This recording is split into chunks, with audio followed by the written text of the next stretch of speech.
Hey guys, welcome to this WZ-131 replay on Erlenberg. We're playing Assault, and as you can see, I'm in the Chinese Tier 7 light tank, which I unlocked I think about a month ago. And I must say I've been having a lot of fun with this little tank because contrary to general knowledge sort of, the gun on this tank, at least the 85mm gun, is really nice on the move. It's really good for snapshots, to be honest. So I was really pleasantly surprised by that, as well as obviously the camo of the Chinese tanks is really nice. And generally, yeah, it's a really nice package of a light tank. I'm greatly enjoying grinding this, and I hope the Tier 8 one is actually just as nice. So at the start we go to this location and we try to see if an enemy light actually comes up, but none of them get spotted. So that's actually surprising that no one takes a shortcut over the field. But I guess the enemy was thinking, which is always good. So I decide that there's already two light tanks on the left, so I'll just go back to the middle, see if I can get some shots in on guys on the left and the right. I am being careful though, because it's still early in the battle and this thing only has 900 HP. So two big shots from some of the enemy heavy tanks and I'm basically out of the game.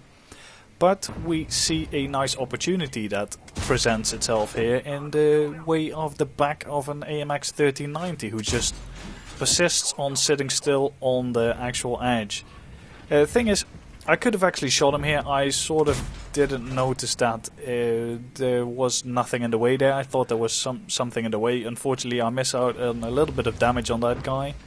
But I'm still seeing if I can put some shots in. It seems the middle is pretty much undefended, uncontested. So I have basically all the free motion here that I want to. I try and get some shots left and right. I have to pay attention because basically... while this is a pretty powerful location because you can control all sides of the map, it also means that all sides of the map can shoot you. So you need to be a little bit extra careful in moving around here. I have loaded the heat ammo because I sort of planned on shooting these heavies. And I'm moving up carefully, no targets. As you can see, the regular AP ammo has 160 pen and the heat on this tank 230, which is really nice for a Tier 7 light tank. Tried to get a shot into the E75 and for some reason none of the shots even hit him. So that was a little bit unfortunate. I'm just waiting here to get despotted. I know it's pretty safe to sit here, otherwise I would have been shot at. So I'm trying to spot the E75 again. Don't see anything. He spots me though. I mean, really nice spotting mechanics by Wargaming yet again.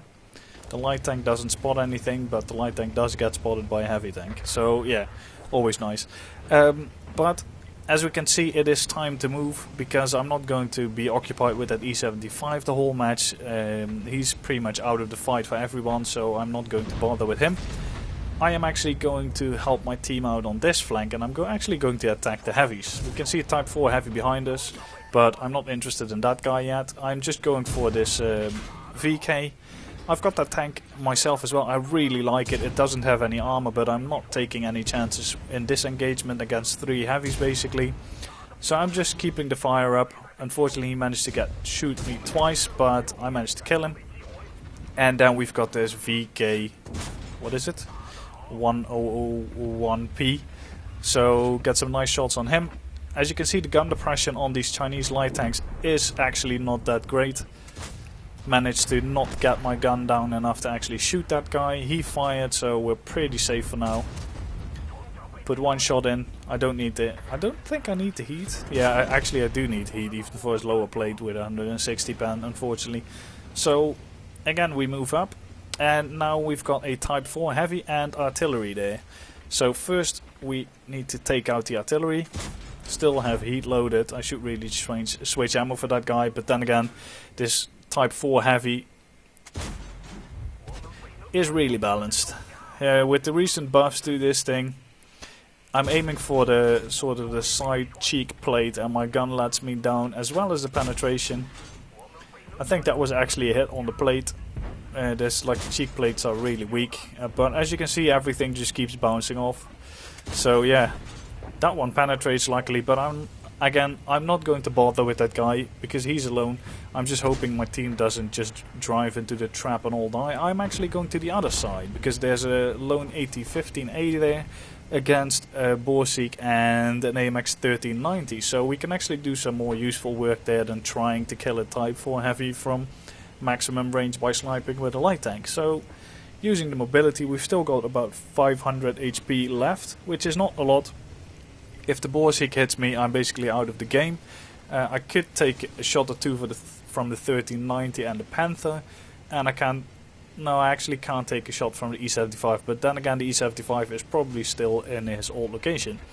So the first thing we do is shoot this bush. There's pretty much always someone in that bush in the late game just to spot if stuff is coming. So I'm not being stupid, I just shoot the bush a couple of times and then carefully move closer. I noticed that the AT-15 is not getting shot at yet. That either means he's not spotted or no one is in a position to shoot him. So that's pretty good. So I decide to gradually nudge closer, and I'm just waiting for the AT-15 to actually move up because he's got the armor. But then again, I can't sit still in the middle of the field, so I'm using this bush to move up.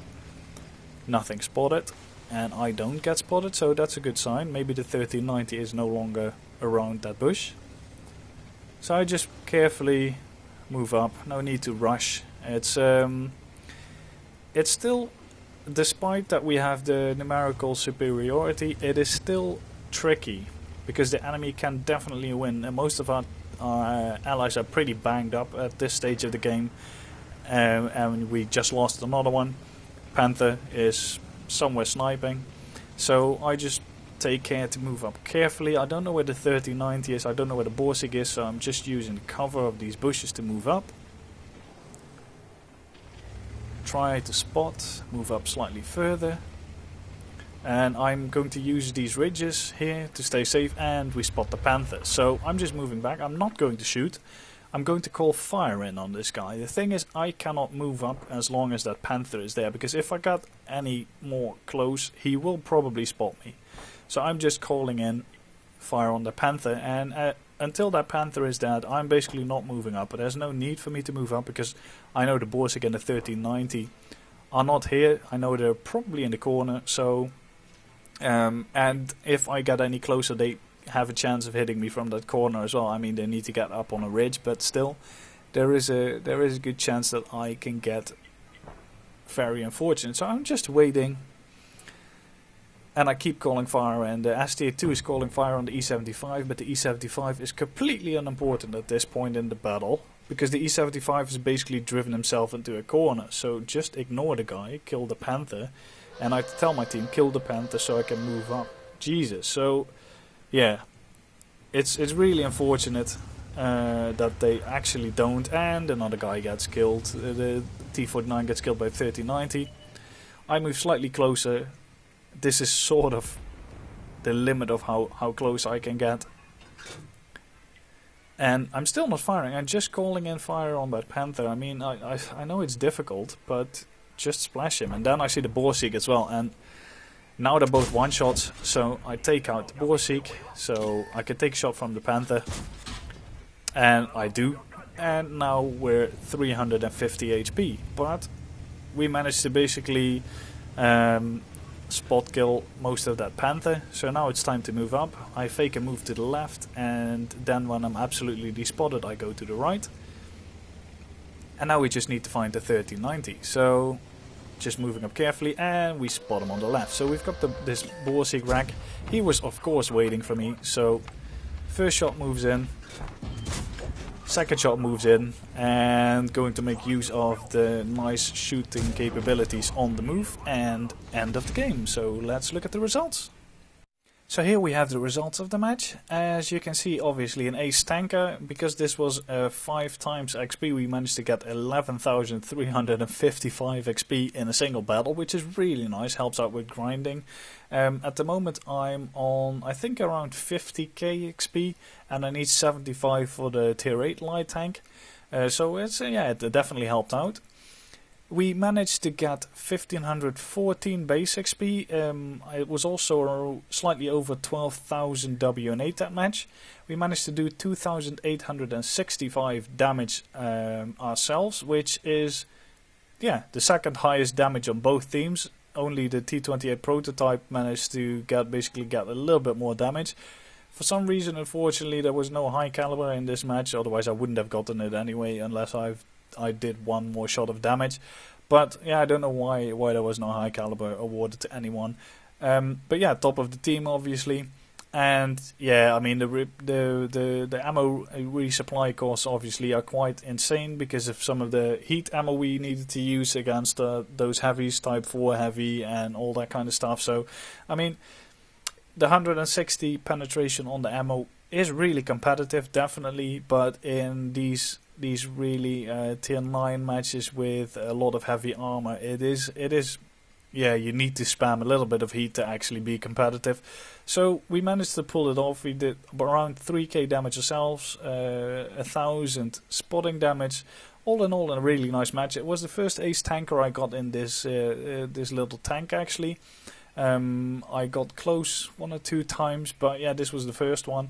So yeah, I can really advise anyone that's into light tanks to try this little light tank out. I hope the tier 8 is just as much fun as this one, but I think tier for tier this is more fun than the tier 8 one, if I sort of judge it by how fun the T54 Lightweight is to play in randoms versus this thing. So yeah, hope you enjoyed the replay. If you did, feel free to rate it, subscribe to the channel, and see you guys next time.